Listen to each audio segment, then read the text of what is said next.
கர்த்தருடைய பரிசுத்த ஸ்தோத்திரம். இஸ்ரவேல் பிறந்தவங்களுக்கு எதிரான தீர்க்கதரிசனம் வந்து பார்த்துட்டு வரோம். இப்போ அதில் வந்து பார்த்திங்கன்னா அந்த எலும்புகள் பலிபீடங்கள் எதுக்காக கர்த்தர் தீர்க்கதரிசனம் சொன்னார், எதுக்கு சிறையிருப்பை வந்து நிறைவேற்றினார் அப்படிங்கும்போது இந்த ராஜாக்களின் புஸ்தகத்தில் இஸ்ரவேலர் ஆண்ட ராஜாக்களையும் வடக்கு ராஜ்யம் தெற்கு ராஜ்யம் பிரியும் போது யார் ஆண்டா, இஸ்ரவேல் வடக்கு ராஜ்யத்தை யார் ஆண்டது, தெற்கு ராஜ்யத்தை யார் ஆண்டது, யார் வந்து அதிகமாக வந்து இந்த விக்கிரக கோயிலுக்குள்ளே உள்ளே கொண்டு வந்தது, என்ன நடந்தது, இதோடு நம்ம தொடர்புபடுத்தி படிக்கும்போது தான் நமக்கு என்ன செய்யணும், ஒரு காரியம் வந்து நமக்கு வரணும். அதே மாதிரி உலகத்தில் இப்போ என்ன நடக்குது அதே விஷயம் தொடர்புபடுத்தி பார்த்துட்ருக்கோம். சரி,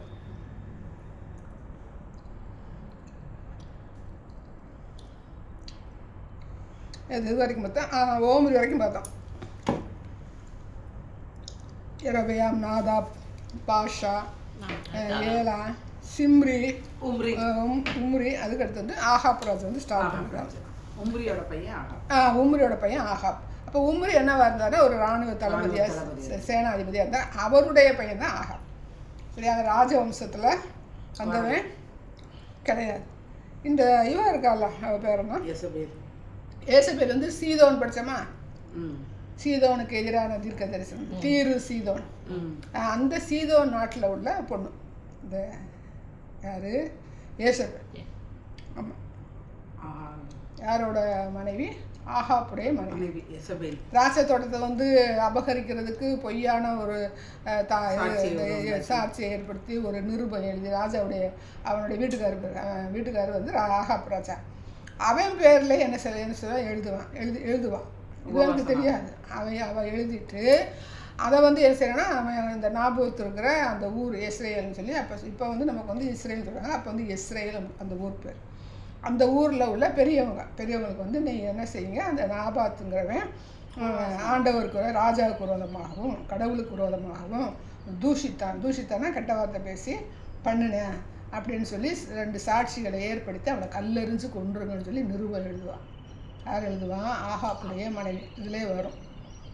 அப்படி வரும்போது அவங்க சரி ராணி கட்டளையிட்டு இருக்காங்கன்னு சொல்லுவாங்க. அங்கே இருக்கிற பெரியவங்களாம் என்ன செஞ்சு அவனை வந்து இதே மாதிரி சொல்லி கல்லெறிஞ்சு கொண்டுட்டு நாங்கள் வந்து இந்த காரியத்தை முடிச்சிட்டோன்னு சொல்லி இவளுக்கு என்ன செய்வோம், பதில் லெட்டர் போட்டு விட்ருவோம். போடவுந்தே இந்த ஆகாப்ட வந்து சொல்லுவாள், நீ வந்து போய் என்ன செய்ய, அந்த திராட்சை தோட்டத்தை எடுத்து நீ கீரை கொள்ளை ஆக்கிக்க அப்படின்னு சொல்லி யார் சொல்லுவான்னா, இந்த ஏசபேலை வந்து வீட்டுக்காரர் ஆகாப் ராஜா சொல்ல, இவன் போய் என்ன செய்வான், அந்த தோட்டத்தை வந்து நம்ம போய் நம்ம என்ன செய்வோம், கீரை கொள்ளை ஆக்கோன்னு சொல்லி போகும்போது தீர்க்கதரிசியை கொண்டு கர்த்தர் என்ன பேசுகிறார், நீ என்ன செஞ்ச, ஒரு பொண்டாட்டிக்கு நீ விட்டு போட்ட அப்படின்னு சொல்லி கண்டிக்கிறார். கண்டித்த உடனே அவனை செய்வான், அவரே என்னை மன்னிச்சுக்கங்க அப்படின்னு சொல்லி தாழ்த்தும் போது தான் கர்த்தர் என்ன சொல்லுவார், எனக்கு முன்பாக ஆகாப் தன்னை தாழ்த்தினதை கண்டாயான்னு கேட்பார். அப்போ எவ்வளவு செய்தாலும் ஆண்டவர் வந்து அந்த குறைகளை பார்க்கறதே அவன் இதை நம்ம கற்றுக்கிட்டோம். அந்த ஆகாப் ராஜாவே பார்த்திங்கன்னா எத்தனாவது இஸ்ரவேலர் வந்து பார்த்திங்கன்னா கிட்டத்தட்ட வந்து 7வது ராஜாவாக வர்றேன். வடக்கு ராஜ்யத்துக்கு வந்து 7வது ராஜாவாக வர்றேன் ஆகாப் ராஜா. ஆகாப் ராஜா வரும்போது பார்த்திங்கன்னா எலியா தீர்க்கதரிசி, அங்கே நிறையா பாகால் வந்து இருப்பாங்க. அப்போ அந்த பாகாலெலாம் ஒன்று கூட்டி இவர் எலியா என்ன செய்வார்னா, ஒரு வானத்துலேருந்து அக்கினி இறக்க வச்சு எல்லாத்தையும் வெட்டி கொண்டு போட்டுருவார் அந்த இவன் காலகட்டத்தில். அப்போ தான் ஏசபேல் என்ன பண்ணுவான், எலியாவை பிடிக்கிறதுக்கு ஆட்கள் அனுப்பும்போது இவர் எங்கே ஓடி போயிடுவார், ஓடி போய் கேரியா தாற்றனர் இல்லையா, ஒரு இருந்து அவர் 40 நாள் நீ இன்னும் வந்து வரணும் அந்த இடத்துல, இங்கே ஓடி போய் ஒளிஞ்சுவார், ஒரு குகையில் ஓடி போயிடுவார். அந்த மாதிரி அது வந்து அவனுக்கு முன்னாடி ஓடுவார். மற்றபடி வந்து இங்கே ஓடி போய் ஓடுவார் பயந்து போய்.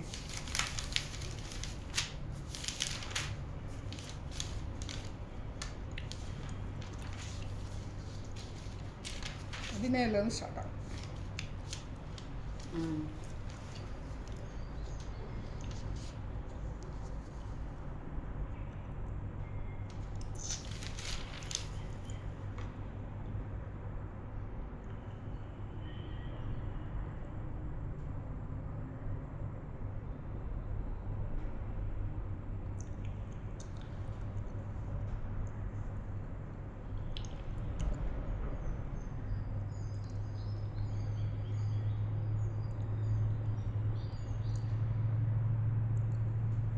அவன் இருக்கிற வந்து பெயர் சபாக்கா 17:3-6 பாருங்க. 19:3 17:3-6 ஓடி ஒளிஞ்ச இடம். ஒளிஞ்ச இடம் தாக்கா. இது வந்து ஏசபாக்கு மட்டும். ஏசபாக்கு எசபேல் கொள்ளுறதான் 19க்கா. இதில் 17-19 ஏசபேல் சொல்கிறாங்களா? ஆமாம், ஏசபேல் சொல்கிறது 1 ராஜாக்கள் 19ஆம் அதிகாரம். வாசிக்கவா?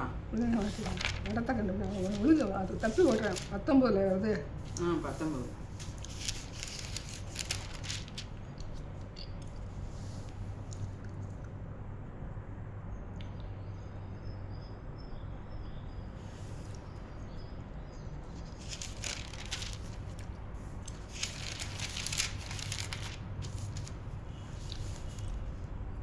நாலு வருஷம் 19 நாளா? அவன் வனாந்திரத்தில் ஒரு நாள் பிரயாணம் போய் ஒரு சூறை செடியின் கீழ் உட்கார்ந்து தான் சாக வேண்டும் என்று கூறி, போதும் கர்த்தாவே, என் ஆத்துமாவை எடுத்துக்கொள்ளும், நான் என் பிதாக்களை பார்க்கலும் நல்லவன் அல்ல என்று சொல்லி ஒரு சூறை செடியின் கீழ் படுத்துக்கொண்டு நித்திரை பண்ணினான். அப்பொழுது ஒரு தூதன் அவனை தட்டி சூறைச்செடி வந்து எந்த இடம்னா எந்த இடம் சொல்லப்படல. அங்கே போய் நின்று போயிடுறாங்க. வனாந்தரத்துக்கு போயிடுறாங்க. வேலைக்காரனி படி வனாந்தரத்துக்கு போயிடுறாங்க. பெயர் சபாக்கா. பெயர் சபான்னு போட்டுருக்கு. 4வது வசனம் பாருங்க. பெயர் சபா 4வது வனாந்தரம் தானே போட்டிருக்கு. ஒரு நாள் பிரயாணம் போட்டுருக்குங்க. திரும்ப பெயர் சபா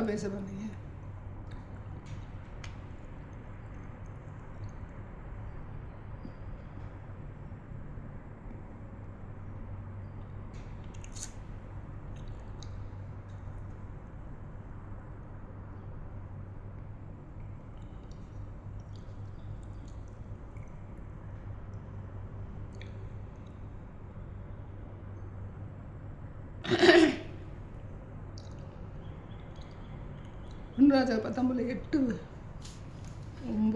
இருங்க. அது வந்து பார்த்திங்கன்னா இதில் சொல்லப்படலை. ஓரேப் அது சீனாய் மலை குகைன்றாங்க. ஓரேப் மலை சொல்லப்படலை. இருந்த குகைக்கு, அதாவது ஒரு குகைக்குள்ள போய் ஒளிஞ்சு தூங்கிடுவேன். தூங்கும்போதே கர்த்தர் என்ன செய்வார்னா அவனை தட்டி வெட்டி போச்சனை கொடுத்து செய்ய வேண்டிய காரியம் நேராக இருக்குப்பான்னு சொல்லி அதுக்கு பிறகு அவன் இருப்போம். இப்போ இந்த ஆகாப் ராஜாவின் காலத்தில் தான் என்ன ஆகும் பார்த்தீங்கன்னா, பாகாலின் தீர்க்கதரிசியில் செய்வான். எலியாவும் கர்த்தர் வந்து கொண்டு போடுகிற தேவனார். ஆகாப் ராஜாவின் காலத்தில் வந்து பார்த்திங்கன்னா எலியா என்ன பண்ணுவார்னா 3 வருஷமாக வானத்தை வந்து அப்படின்னு சொல்லி பண்ணுவார். ஏன்னா அங்கே அந்த பாகாலுக்கு பின்னாடி அவங்க வந்து போனதால், ஏன்னா பேர் என்ன ஏசபேல் வந்து அங்கேருந்து பாகால் தீர்க்கதரிசி விக்கிரகங்களை கும்பிட்றாங்க. இவனும் விக்கிரகங்கள் கும்பிடும்போது அந்த இஸ்ரவேல் தேசமானது வடக்கு ராஜ்யம் 10 கோத்திரம் பார்த்திங்கன்னா விக்கிரகங்கள் நிரம்பி ஒழிஞ்சதுனால இவன் என்ன பண்ணுவேன்னா ஒரு 3-3.5 வருஷம் எலியா மழை பெய்யாமல் இருக்கணும்னு சொல்லி கட்டளையிட்டு, அப்புறம் அதுக்கு பிறகு பார்த்திங்கன்னா இவன் திரும்ப வந்து ஜெபம் பண்ணி அந்த கர்த்தர் வந்து இந்த காரியங்களும் வந்து பார்த்திங்கன்னா ஆகாப் ராஜா ஆளுகை செய்த போது நடந்த காரியம். அடுத்து வந்து பார்த்திங்கன்னா இப்போ ஆண்டவர் வந்து பார்த்திங்கன்னா ஆகாப் ராஜா, ஏசபேல் இவங்க செஞ்ச காரியத்தில் வந்து பார்த்திங்கன்னா அந்த இஸ்ரவேல் ராஜாக்களில் ரொம்ப வந்து விக்கிரக ஆராதனை பண்ணினது வந்து பார்த்திங்கன்னா ஏசபேல் காலங்களையும் இந்த ஆகாப் ராஜாவின் காலங்களையும்.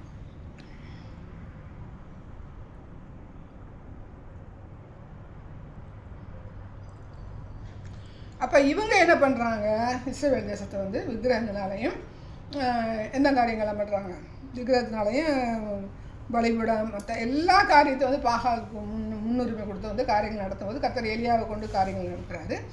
இந்த காரியங்களை தான் பார்த்திங்கன்னா அந்த யெகூவை எழுப்புறாரு. யெகூவை எழுப்பி வந்து இந்த காரியங்கள் என்ன செய்கிறாரு, டோட்டலாக வந்து என்ன செய்கிறாரு, எல்லாத்தையும் உள்ளே கொண்டு வந்து அடைச்சி ஒன்றும் இல்லாமல் ஆக்குகிற தேவன். யாராவது எலியாவை ஆகாப்பை பற்றி வந்து ஆகாப்புக்கும் எலியாவுக்கும் வந்து நிறையா வந்து காரியங்கள் வந்து நடக்கும். இது வந்து ஒளிஞ்சுக்கிறோம் அந்த மாதிரி காரியங்களாக இருக்குது. இது நமக்கு வேண்டியதில்லை. இப்போ நம்ம வந்து இப்போதைக்கு வேண்டியது விக்கிரகங்களையும் பலிபீடங்களையும் உண்டு பண்ணுறதுக்கு 2 பேர் வச்சு மெயினாக இருப்பாங்க. அப்போ இந்த யெகூ காலத்தில் வந்து பார்த்திங்கன்னா இவன் ஏசபேலை வந்து யெகூ வந்து தள்ளிவிட சொல்லி அவன் வந்து கோட்டையிலேருந்து தள்ளிவிட்டு பார்த்திங்கன்னா செதறும் போது பார்த்திங்கன்னா வெளியில் வந்து பார்ப்பாங்க. பார்க்குறப்ப வெறும் எலும்பு மட்டும் தான் இருக்கும். நாய் வந்து துண்டும்.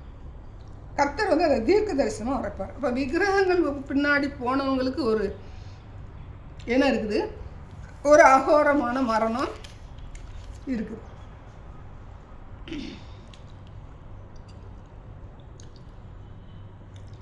இந்த ஏசபேலுடைய அப்பாவே பார்த்தீங்கன்னா அவன் பேர் வந்து எத்பகால். சீதோன் ராஜன் படித்தேன் பார்த்தீங்களா, ஃபஸ்ட்டு அந்த பட்டணத்தை உருவாக்குறதுக்கு முதல் ராஜா படித்தோம் இல்லையா, அவனோட பொண்ணு தான்.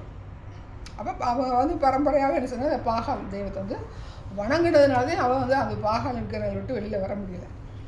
இவனுக்கு வந்து பார்த்தீங்கன்னா யெரொபெயாம்லேருந்தே வந்துடுது அந்த விக்கிரகம். எத்தனை ஒரு 7வது ராஜா வரானா, 7வது ராஜா போது அந்த அடுத்தடுத்து வரும்போது யாருமே வந்து பார்த்திங்கன்னா 7 ராஜாக்கள் வந்து யாருமே பார்த்திங்கன்னா ஆண்டவரை தேடுகிற ராஜாக்கள் வந்து அந்த வரிசையில் வந்து வராது. நம்ம பார்த்துட்டு இருந்தோம்ல 7 ராஜாக்கள் யாரெல்லாம் பார்த்தாங்க. யெரொபெயாமுடைய பையன் வந்து அபியா, அது வந்து சாலமோனுடைய பையன்.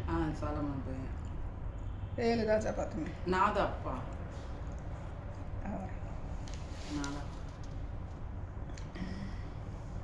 ஆமாம், யெரொபெயாமோட பையன் வந்து நாதாப்பை கொண்டுட்டு பாஷாங்கிறவன் வந்து இசக்கார் கோத்திரத்தில் இருந்தவர்கள். இசக்கார் கோத்திரம் இருந்தேன். அவன் பையனே வந்து பார்த்திங்கன்னா ஏலாக்கு அடுத்து சிம்ரிங்கிற வந்து ஒரு அங்கே ஒரு ஆஃபீஸராக ஒரு ஊழியக்காரனாக இருப்பேன். அவன் ஒரு 7 நாள் ராஜாவன். அவனை வந்து ஜனங்கள் வந்து அக்செப்ட் பண்ண மாட்டாங்க.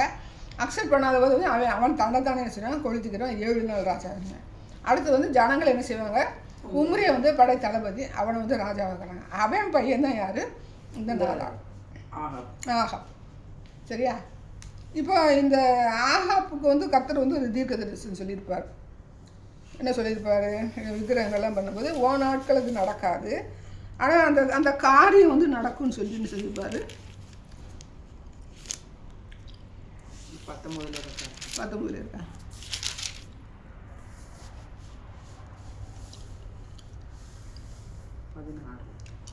19-16 வாசிங்க.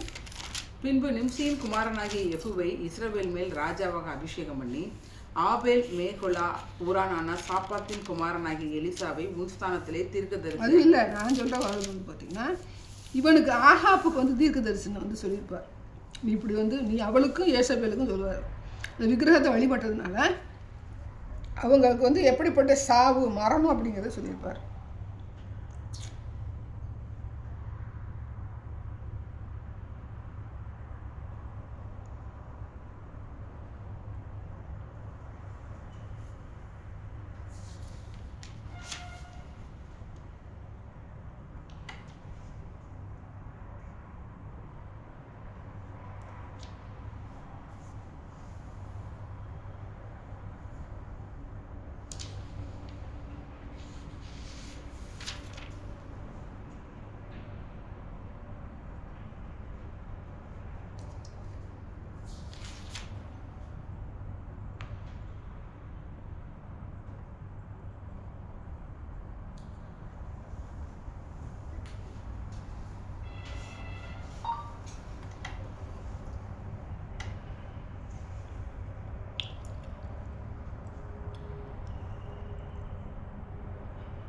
இருபத்தி 1ஆவது அதிகாரம்.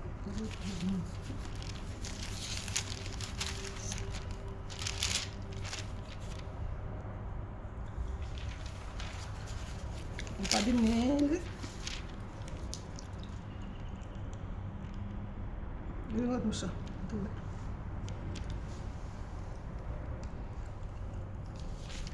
17 வந்து 21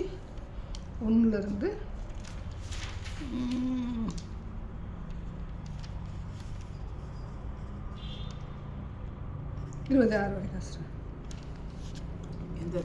அதில் இதை பாதி 21 21 வாசிச்சுட்டு 26 வரைக்கும் வாசிங்க. நான் உன்மேல் பொல்லாப்பு வர பண்ணி உன் சந்ததியை அழித்து போட்டு ஆகாபுக்கு சுவரில் நீர் விடும் ஒரு நாயாக்கிலும் இராதபடிக்கு இஸ்ரவேலில் அடைப்பட்டவனையும் விடுபட்டவனையும் சங்கரித்து நீ எனக்கு கோபம் உண்டாக்கி இஸ்ரவேலை பாவம் செய்ய பண்ணினது நிமித்தம் உன்னுடைய குடும்பத்தை நேபாத்தின் குமாரனாகிய யெரொபெயாமின் குடும்பத்துக்கும் அகியாவின் குமாரனாகிய பாசாவின் குடும்பத்துக்கும் சமானமாக்குவேன் என்றார். என்றார் என்று சொன்னான். ஏசபேலையும் குறித்து கர்த்தர், நாய்கள் ஏசபேலின் இஸ்ரேலின் மதில் அருகே தின்னும், ஆகாபின் சந்ததியின் பட்டணத்திலே சாய்கிறவனை நாய்களும் வெளியிலே சாய்கிறவனை ஆகாயத்து பறவைகளும் தின்னும் என்றார். தன் மனைவியாகிய ஏசபேல் தூண்டிவிட்டபடியே கர்த்தரின் பார்வைக்கு பொல்லாப்பானதை செய்ய தன்னை விற்றுப்பட்ட ஆகாபை போல ஒருவனும் இல்லை. கர்த்தர் இஸ்ரவேல் புத்திரருக்கு முன்னின்று துரத்திவிட்ட எமோரியர் செய்தபடியெல்லாம் அவன் நரகலான விக்கிரகங்களை பின்பற்றி மகா அருவருப்பாய் நடந்து கொண்டான். இங்கே வந்து கர்த்தர் சொல்கிறார், அதாவது விக்கிரகங்களை பின்பற்றும் போது கர்த்தர் சொல்கிறார். அந்த இதான் சொல்லிட்டு அடுத்த கட்டத்துக்கு வரும்போது அவன் தன்னை தாழ்த்தும் போது சொல்கிறான், இந்த தீர்க்க தரிசனம் நிறைவேறும். அவனுக்கு சொன்ன தீர்க்கதரிசனம் அவன் மனம் திரும்பலாம். அந்த நேரத்தில் வந்து ஆண்டவரே மன்னிப்பு கேட்குறேன். அது கேட்கும்போது உண்மையாகவே மனம் திரும்பி இருந்தால் கர்த்தர் டோட்டலாக என்ன செஞ்சுப்பார், மாற்றிருப்பார். அப்போ சொல்ல அந்த தீர்க்க தரிசனம் நிறைவேற உன் காலத்தில் நடக்காமல் உன் பிள்ளை காலத்தில் நடக்கும் அப்படின்னு சொல்லி ஒன்று சொல்லியிருப்பார். அதே தீர்க்க தரிசனம் வந்து எப்போ நிறைவேற்று பார்த்தீங்கன்னா, அதே 1 ராஜாக்கள் வந்து 22வது அதிகாரம்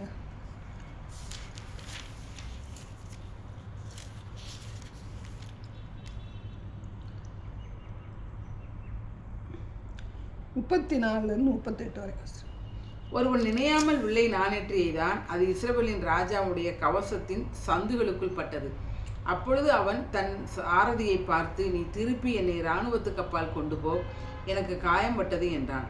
அன்றைய தினம் யுத்தம் அதிகரித்தது. ராஜாவை சீரியருக்கு எதிராக ரதத்தில் நிறுத்தி வைத்தார்கள். சாயங்காலத்திலே அவன் இறந்து போனான். காயத்தின் இரத்தம் ரதத்தின் தட்டிலே வடிந்தது. பொழுது போகும்போது அவரவர் தம் தம் பட்டணத்துக்கும் அவரவர் தம் தம் தேசத்துக்கும் போகலாம் என்று இராணுவத்தில் பறைசாற்றப்பட்டது. அப்படியே ராஜா இறந்த பின்பு சமாரியாவுக்கு கொண்டு வரப்பட்டான். ராஜாவை சமாரியாவில் அடக்கம் பண்ணினார்கள். அப்போ எலியா சொன்ன தீர்க்கதரிசி வந்து நாய்கள் என்ன செய்யும், அந்த ரத்தத்தை தின்னு அப்படிங்கும்போது அந்த ரதத்தை கழுவும் போது அந்த ரத்தத்தை என்ன செய்யுது, நான் கர்த்தர் எவ்வளோ வந்து கரெக்டாக வந்து காரியங்கள் வந்து செய்கிறார். அப்போ இவனுக்கு அந்த பனிஷ்மெண்ட் கர்த்தர் கொடுக்குறாரு, நியாயத்திற்கு. இப்போ ஏசபேலுக்கு கொடுத்தா ஆகணும் இல்லையா, அவளும் என்ன செய்யறான், விக்கிரகங்களை வந்து வணங்கினவன். அவளுக்கு வந்து இப்போ யார் சொல்லுவாங்கன்னா எலியா தான் சொல்லுவா, தீர்க்கதரிசின்னு சொல்லுவார். 1 ராஜாக்கள் 21-23 வாசிங்க. ஏசபேலை குறித்து கர்த்தர், நாய்கள் ஏசபேலை இஸ்ரவேலின் மதில் அருகே தின்னும். இது வந்து அவளுக்கு அந்த இதை ஏற்கனவே வந்து அவள் என்ன செய்கிறான்னா விக்கிரக வணக்கம் இருக்கிறான்.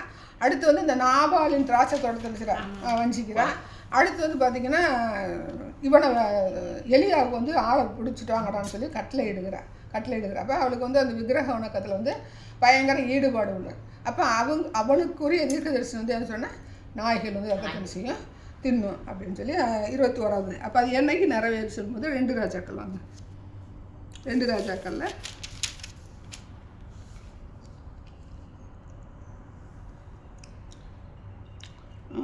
9:30 வாசிங்க. 9ஆம் அதிகாரம் 9-37 வரைக்கும் ஆச்சுங்க.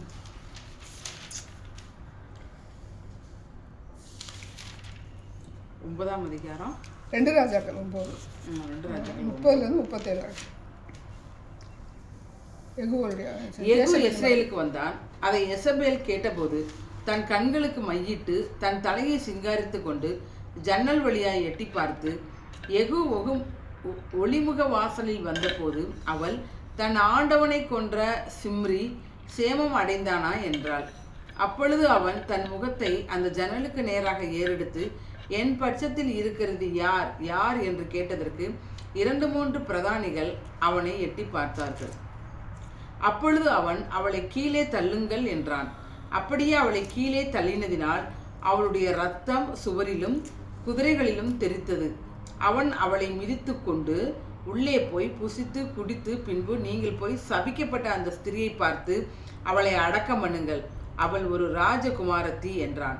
அவர்கள் அவளை அடக்கம் பண்ண போகிற போது அவளுடைய தலையொட்டையும் கால்களையும் உள்ளங்கைகளையுமே அல்லாமல் வேறொன்றையும் காணவில்லை. ஆகையால் அவர்கள் திரும்ப வந்து அவனுக்கு அறிவித்தார்கள். அப்பொழுது அவன், இது கர்த்தர் திஸ்பியனாகிய எலியா என்னும் தம்முடைய ஊழியக்காரனை கொண்டு சொன்ன வார்த்தை.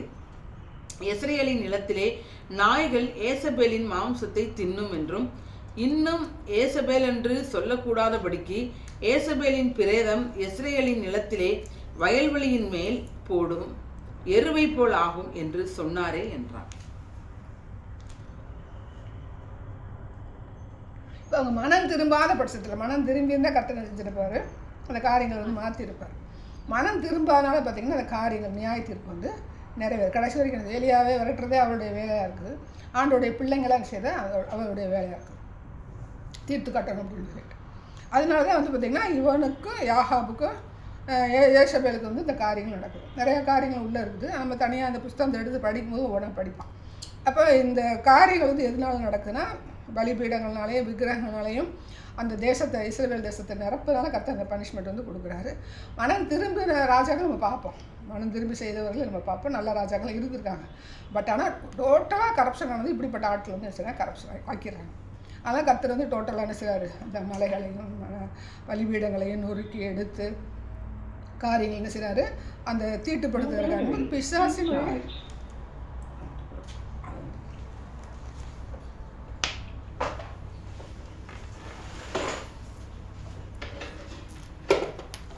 அழிக்க வந்து சித்தம் கொள்கிறார். சரியா? 19 அந்த யெகூவா கர்த்தர் வந்து வாசிங்க, அதை எடுங்க. 19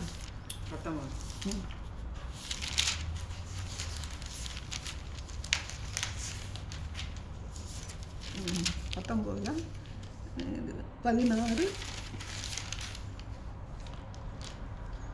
18 வரை 17 வரைக்கும் வாசி. பின்பு நிம்சியின் குமாரனாகிய யெகூவை இஸ்ரவேலின் மேல் ராஜாவாக அபிஷேகம் பண்ணி ஆபேல் மேகொலா ஊரானாகிய சாப்பாத்தின் குமாரனாகிய எலிசாவை உன் ஸ்தானத்திலே தீர்க்கதரிசியாக அபிஷேகம் பண்ணு. சம்பவிப்பதாவது, ஆசகேலின் பட்டயத்துக்கு தப்பினவனை யெகூ கொன்று போடுவான், யெகூவின் பட்டயத்திற்கு தப்பினவனை எலிசா கொன்று போடுவான். ஆமாம், கர்த்தர் வந்து யெகூ என்ன செய்கிறாரு, எழுப்புகிற தேவனாக இருக்கிறார். நம்ம ஏற்கனவே பார்த்தோம். எப்போ பார்த்தோம்? யெகூ வந்து அழிக்கும்போது அந்த யெரொபெயாம் இருந்தாலே அந்த காலத்தில் நடந்த காரியங்களை நம்ம யெகூவை குறித்து பார்த்தோம். அப்போ இந்த இவளை யார், ஏசபேலை கொல்லுறதுக்கு கர்த்தர் சார் யெகூ வந்து எழுப்புகிற தேவனாக இருக்கார். சரி, ஏசபேலை செத்து போயிட்டேன், விக்கிரகாரம் பண்ணால கர்த்தர் நியாயந்துட்டார். அடுத்து யாரை பார்த்தோன்னா ஆகாப் வந்து விக்கிரகங்களை ரெடி இது பண்ணால அவனையும் கர்த்தர் வந்து நியாயந்திருக்க தேவன். அப்போ அவனை மட்டுமல்ல, அவன் செய்த பாவத்துக்கு அவனுடைய சந்ததியே கருவறுக்கிற தேவனாக இருக்கார். அது நம்ம கவனமாக இருக்கும். அது பாவத்தை வந்து சொல்லி நம்ம வந்து சேர்ப்பின் சந்ததிக்கு என்ன செய்யக்கூடாது, சேர்த்து வைக்கிறவர்களாக இருக்கக்கூடாது. ஆமாம், என்ன செய்யக்கூடாது, சேர்த்து வைக்கக்கூடாது. இப்போ அதில் வந்து 2 ராஜாக்கள் சார் 2 ராஜாக்களில் 10வது அதிகாரம் 10 ஏற்கனவே படித்தோம்.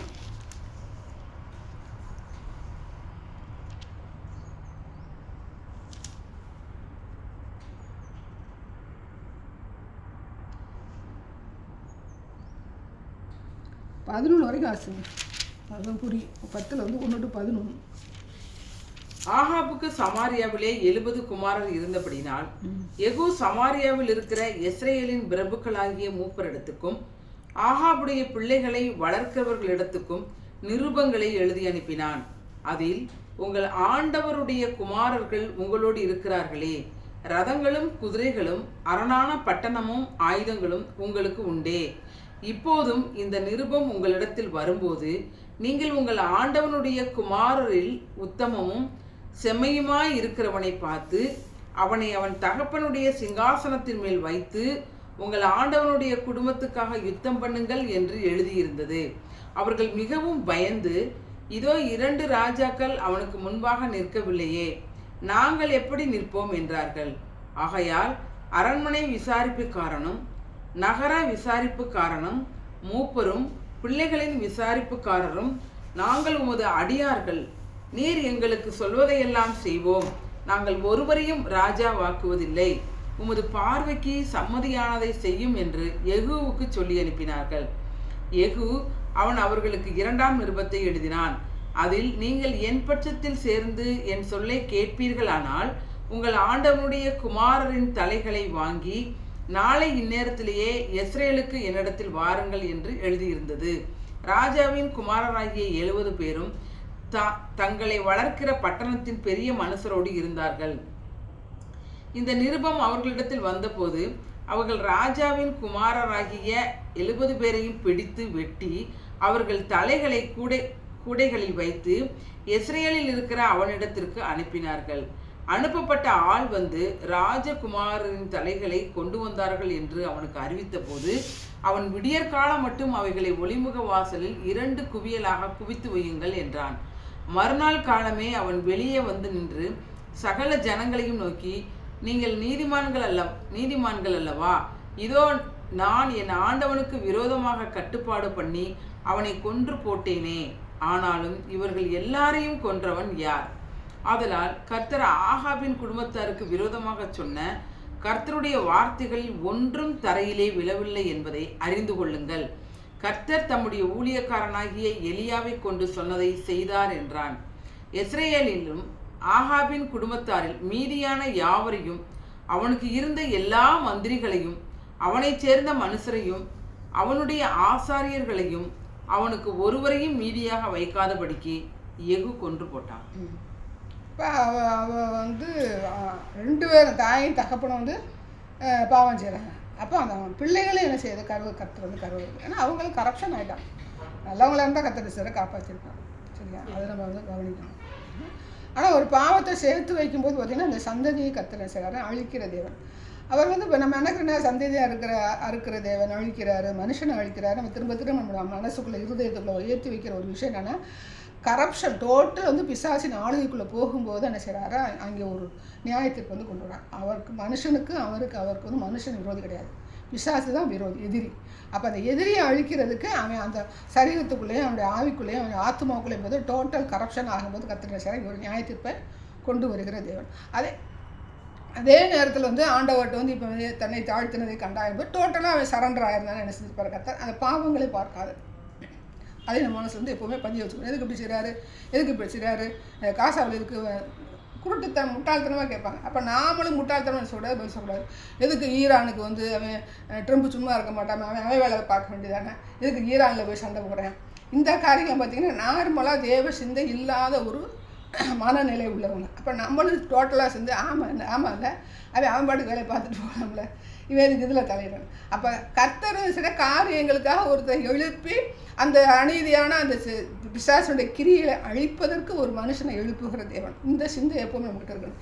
எதுக்கு இது நடக்கணும், இவங்க பாட்டுக்கு இருக்கலாமே, எதுக்கு போனாங்க அப்படின்னு நம்ம சொன்னாங்க. மனுஷீக சிந்தையில் கேள்விகளை வந்து எழுப்பக்கூடாது, கற்றுக் கொடுக்கவும் கூடாது. இதில் வந்து நம்ம கவனமாக இருக்கணும். ஓகே? அப்போ இந்த இதில் வந்து பார்க்கும்போது அவங்க செய்யும்போது பிள்ளைகளையும் என்ன செய்கிறாரு, கற்று டோட்டலாக அழிக்கிறாரு. அப்போ டோட்டலாக அழிக்கிறாரு, பாவத்தை சேர்த்து வைக்கும்போது டோட்டலாக அழிக்கிறாரு. அப்போ அந்த பிள்ளைகளை கற்றுக்குள்ள அவங்களாம் செய்ய நடத்த முடியலை. இப்போ நமக்கு போய் நடத்தோம்னா தேவனுடைய சரண்டர் ஆகிறோம். ஆண்டவரே என்னால் முடியலைப்பா, நீங்கள் எப்படியாவது திருத்துமோ அதை என்ன செய்கிறாரு, கேட்கிற தேவன். நம்மளால் முடிஞ்ச வரைக்கும் போராடுகிறதுக்கு பலன் இல்லை அப்படின் போது தேவனுடைய கரத்தில் நம்ம செய்யணும், கொடுக்கணும். அதற்குரிய காரியங்களை நம்முடைய செயல்களெல்லாம் காட்டணும். எல்லாத்தையும் நான் ஜெபத்தில் வைக்கிறேன்னு சொல்லக்கூடாது. எது நம்மளால் முடிஞ்சது டோட்டலாக நம்ம இப்போ உங்கள் வீட்டில் திரும்ப சொல்கிறது, ஒரு ஆத்மாவை நம்ம ஆதாயம் பண்ணும்போது அவங்களுக்கு அடுத்த காரியங்கள் நம்ம சொல்லும்போது அவங்களுடைய ஆக்கினை குறையும். எனக்கு இவங்களோட போராட முடியாது, இவங்களை நான் விட்டுறேன், நான் வந்து ஆண்டவருடைய கரத்தில் கொடுக்கும்போது ஆண்டவர் என்ன பண்ணுவாருன்னா இந்த வாய்ப்புகள் என்ன செய்ய நாம் தான் தவற விடுறோம். ஒருத்தர் வந்து இப்போ எனக்கு ஒரு எதிரியாகவே இருக்கிறான்னு வச்சுக்கோங்க, ஒரு பலமுள்ள எதிரியாக இருக்குது. இன்னும் வேண்டாம், இந்த தேசத் தலைவர் மோடி இருக்காருன்னு வச்சுக்கோங்க. மோடி என்னால் எதிர்த்து போராட முடியுமா? முடியாது. ஆனால் ஆண்டவர் சொல்லுகிற காரியங்கள் நான் அவர்கிட்ட சொல்ல முடியுமா? தாராளமாக சொல்ல. இப்போ என்ன இருக்குது, மோடிக்கு ஒரு என்ன இருக்குது, இமெயில் இருக்குது, போட்ட உடனே இமெயில் வந்துடும். கரெக்டாக சொல்லுகிற காரியங்கள் நான் இமெயிலில் போட்டேன்னு வச்சுக்கேன், என்ன பிடிச்சி உள்ளே போடுவேன் அப்படின்னு சொல்லி பயந்து என்ன செய்யணும்னா அவனுக்குரிய வாய்ப்புகளை என்ன செய்கிறேன், நான் வந்து செய்கிறேன் தவற விடுகிறேன். என்னுடைய வாய்ப்புகளை நான் தவற விடுறேன். ஆண்டவர் சொல்லிட்டார், ஆண்டவரே நான் அப்படி போட்டால் அவன் என்ன செய்வான், கொண்டு தூக்கிட்டு போய் எங்கேயாவது வைப்பேன், இல்லைன்னா என்னை கொலை செய்து காட்டி ஏவுவேன். அப்படிங்கும்போது எனக்கு இந்த காரியங்கள் நான் தலையிடலை, நான் பாட்டுக்கு அவங்க கரத்தில் நான் கொடுக்குறேன். அதாவது கர்த்தர் வந்து என்னை இடைப்படுகிறாரு, இந்த வார்த்தையில் வந்து நீ அவங்ககிட்ட சொல்லு அப்படின்னு சொல்கிறேன். சொல்லும்போது நான் சொல்லலைன்னா வந்து அந்த பழி வந்து என்னுடைய கணக்கில் வந்து சேரும். ஏன்னா இந்த உலகத்தில் இருந்து என்ன தவறு பண்ணினாலும் அவன் நியாயத்தீர்ப்பு நாளில் நிற்கும்போது இவன் என் கூட தானே இருந்தேன். இல்லை இவங்க இவ்வளோ பெரிய கூட்டம் இந்த இந்தியாவுக்குள்ளே தானே இருந்துச்சு, தமிழ்நாட்டில் இவங்க இருந்தாங்கல்ல, என்னோட இமெயில் அவங்களுக்கு தெரியும்ல, என்கிட்ட ஒரு வார்த்தை சொன்னாங்க, கேட்காம இருக்க மாட்டேன். இங்கேயே ஏகப்பட்ட கேள்வி கேட்குறேன், அங்கே கேட்காம இருப்பேன். அவன் பனிஷ்மெண்ட் இருக்குது, இந்த பக்கம் தீ எரியுது, இதுக்குள்ளே அவன் போக போகிறேன் நல்லாவே தெரிஞ்சிடும் அவனுக்கு. ஆண்டவர் வந்து அவனை அறியாமல் ஆட்டோமேட்டிக்காக அந்த நித்தியத்தை இருதயத்தில் வச்சுருக்க தேவன். எல்லாருமே வந்து ஒரு என்ன இருக்குது, ஒரு பரலோகம் இருக்குது, ஒரு நரகம் இருக்குது. தெய்வம் கடவுளே இல்லாத வந்து சொல்லும்போது பார்த்திங்கன்னா மரணம் ஒன்று இருக்குது, மரணத்தை பற்றி என்ன நடக்குதுன்னு தெரியல மட்டும் சொல்லுவாங்க ஒழிய ஓரளவுக்கு ஆண்டவர் ஒரு தெய்வ பக்தி உள்ளவன் இல்லை நார்மலான ஒரு சிந்தி உள்ளன்னு சொல்லி என்ன சொல்லுவேன், நான் நல்லது செஞ்சால் நான் பரலோகத்துக்கு நல்ல இடத்துக்கு போவேன், சொர்க்கத்துக்கு போவேன், தவறு பண்ணனா எங்கே போவேன், நான் அது நரகத்துக்கு போயிடுவேன் சொல்லி எல்லாருக்குமே தெரியும். அது நித்தியத்தை இருதயத்தில் வச்சுருக்கிறார். அவன் ஆண்டவரே இல்லை இதுதான் உலகம் அப்படின்னு சொல்கிறவனுக்கு கூட மரணத்துக்கு பிறகு என்ன நடக்குது அப்படிங்கிறது எனக்கு தெரியாதுங்கிறது அது ஒரு நித்தியம். அவனுக்கு டோட்டலாக மறைஞ்சிருது, ஒன்றுமே தெரியலை. அப்போ உலகத்தில் இருக்கிற ஒவ்வொரு மனுஷனுக்கு என்ன செய்யறாரு, ஒரு நித்தியத்தை செஞ்சுருக்காரு, இருதயத்தில் வச்சுருக்கிறாரு. இது எப்படி கண்டுபிடிக்கிறோம்? ஆதாம் என்ன செஞ்சார், அவரோட நித்திய காலமாக வாழ்கிறதுக்காக அவனை வந்து படைச்சார். இவன் வந்து பிசாசு பக்கம் சேர்ந்துட்டேன் அப்படி தான் சொல்லணும். அவன் தப்பு பண்ணிட்டேன் அப்படிலாம் கிடையாது, அவன் பிசாசு பக்கம் சேர்ந்துட்டேன். சேர்ந்த உடனே அவனுடைய நித்தியமானது என்ன செய்ய அவங்ககிட்ட பேசுகிறதுனாலே அவன் வந்து இப்போ நிர்வாணமாயிட்டேன். அவன் நிர்வாணமாக தான் இருந்திருக்காங்கன்னு சொல்லி வேதம் சொல்லுது. நிர்வாணம்னா அவங்க மகிமைன்னு சொல்லி சரீரத்தில் இருந்தாங்களா, இல்லை மறுபடுத்த சரீரத்தில் நிர்வாணமாக தான் இருந்தாங்க. அந்த பழத்தை சாப்பிட்ட பிறகு தான் என்ன நடக்குதுன்னா தான் நிர்வாணங்கிறதே அவன் தெரிந்து கொள்கிறான். அது வரைக்கும் அவன் தெரியல. இப்போ ஆண்டவர் மட்டும்தான் இருக்கிறார், இவங்க 2 பேரும் இங்கே இருக்கிறாங்க. அந்த தோட்டத்தில் வேறு யாரும் கிடையாது. அப்போ நம்ம ஆண்டவர் தானே, நம்ம நிர்வாணமாக இருந்தால் என்ன, அவர் வந்துட்டு ஏசப்பா எங்களை மன்னிச்சுக்கிறாங்க விட அத்தியலை போய் பறிக்க வேண்டிய அவசியம் கிடையாது. இப்போ நம்மளே இருக்கிற ஒரு பாத்ரூமில் நம்ம குளிக்கிறோம், நிர்வாணமாக குளிக்கும் போது ஆண்டவர் நம்மளை பார்ப்பாரும்போது நம்ம ஆண்டவர் அப்படின்னு குளிக்கலையா வெளியில் நம்ம பார்க்கட்டேன். ஒரு பாத்ரூமில் நம்ம செய்கிறோம், குளிக்கும்போது நம்ம ஆண்டவர் துதித்து ஸ்தோத்திரத்தில் நிர்வாணத்தை குளிக்கும்போது நம்ம பாட்டு பாடாமல் ஆண்டவரை தேடாமல் நம்ம செய்கிறோமா? இல்லை. அப்போ நிர்வாணத்தோடு அவன் இருந்திருக்கலாம்ல. அதான் நித்திய தெரிசலாக இருதயத்தை வச்ச உடனே சரி அவன் ஓடி போய் ஒழிகிறேன். அப்போ யார் தவறு பண்ணாலும் யார் நல்லது பண்ணாலும் என்ன சொல்லுவாங்க, இப்போ நான் நல்லது பண்ணியிருக்கேன், என் பிள்ளைங்க நல்லா இருப்பாங்க சொல்கிறாங்களே சொல்லுவாங்க. அப்போ இல்லை ஒருத்தன் கொடூரமாக இருக்கிறேன், ஒரு ரவுடியாக இருக்கும்போது நானும் ரவுடியாக இருக்கிறேன், என் மனைவி நல்லவன் இறக்கம் பாராட்டுவா, என் பிள்ளை நல்ல பிள்ளை, அதனால அது நல்லாயிருக்கும். ஒவ்வொன்று நீங்கள் அதை ஒரு பேட்டியில் அந்த செய்திகளை வாசித்து பார்க்கும்போது இதெல்லாம் நமக்கு வந்து தெரியும். அந்த கண்ணோட்டத்தோட தேவ சிந்தன் கண்ணோட்டத்தோடு வாசிக்கும்போது கற்று அந்த காரியங்கள் வந்து இடைப்படுகிறது. அப்போ பாவத்தை நம்ம என்ன செய்யக்கூடாது, சேர்த்து நம்ம பொருளாப்பா நல்லா நான் படிக்கலை, என் பிள்ளை படிக்கணும்னு நினைக்கிறாங்களே, அப்போ நான் கொலை பண்ணுனா என் பிள்ளையும் கொலை பண்ணணும்னு சொல்லி யாரும் நினைக்க மாட்டான். அது ஒரு சந்ததி இருக்கிறாங்க. அப்போ அப்படி இருக்கும்போது கர்த்தர் என்ன செய்கிறாரா, அந்த பாவத்தை பார்க்காம அந்த நியாய தீர்ப்பை நிறைவேற்றாமல் இருக்கிற தேவன். அப்போ இவங்க என்ன பண்ணாங்கன்னா தானும் பாவம் செஞ்சு தேசத்தையும் பாவத்தில் ஈடுபடுத்தி பிள்ளைங்களையும் பாவத்துக்குள்ள ஆக்கணும். கர்த்தர் வந்து அப்படிப்பட்ட ஒரு கருவறுக்கிற காரியங்களை தேவன் வந்து வேதத்தில் வந்து பதிவு பண்ணி வச்சுருக்கிறார். சரி, இப்போ இந்த நம்ம இது வாசமா அது பேர் என்ன, ஏசபேலை பற்றி வாசம்ல. ஏசபேலை பற்றி வாசிக்கும்போது 2 ராஜாக்கள் 9 வந்து பார்த்திங்கன்னா 21 வாசிங்க.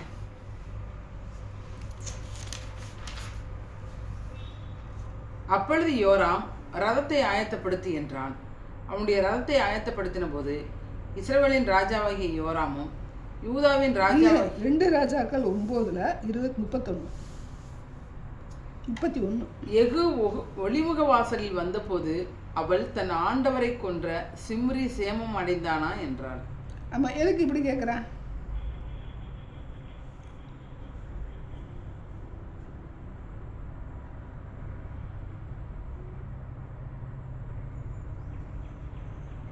எது கேட்குறா? சிம்ரி யாரு படிச்சமா? சிம்ரி 7 நாள் ராஜா. சிம்ரிக்கு இவளுக்கு சம்மந்தமே கிடையாது. இவன் யாரோட மனைவி? ஆகாப் வந்து யாரோட பையன்? உமரியோட பையன். உமரி யாரு? இராணுவ தளபதி. சிம்ரி யாரு? ஒரு ஊழியக்காரன். 7 நாள் ராஜா. சண்டை போட்டால் வந்து அரண்மனைக்கு வரேன். எகு வந்து இப்போ வந்து யாரா இருக்கிறேன்னா இஸ்ரவேல் ராஜாவாக இருக்கிறேன். எகு வந்து படைத்தளபதியாக இருக்கிறேன், இஸ்ரவேல் ராஜாவாக இருக்கிறேன். இப்போ ஏசபேல் வந்து பார்த்தீங்கன்னா ராஜாவை வந்து அபிஷேகம் பண்ணப்பட்ட யாரால அபிஷேகம் பண்ணப்பட்ட எலிசாவோட ஒரு வேலைக்காரன் போய் எலிசாவோட வேலைக்காரன் போது ஒன்று இல்லை எலியா நல்லா பாருங்க. எலியாவை திட்டம் தான் சொல்லுவார். வாசிங்க அப்புறம் வாசிங்க.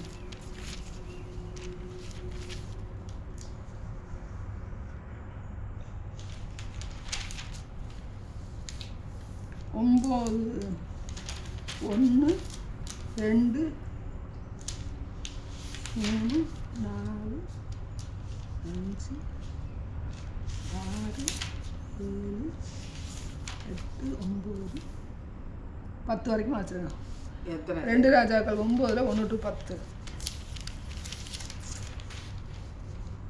அப்பொழுது தீர்க்கதரிசியாக எலிசா தீர்க்கதரிசிகளின் புத்திரரில் ஒருவனை அழைத்து, நீ இடைக்கட்டி கொண்டு இந்த தைல குப்பியை உன் கையிலே எடுத்துக்கொண்டு கீலேயாத்தில் உள்ள ராமத்துக்கு போ.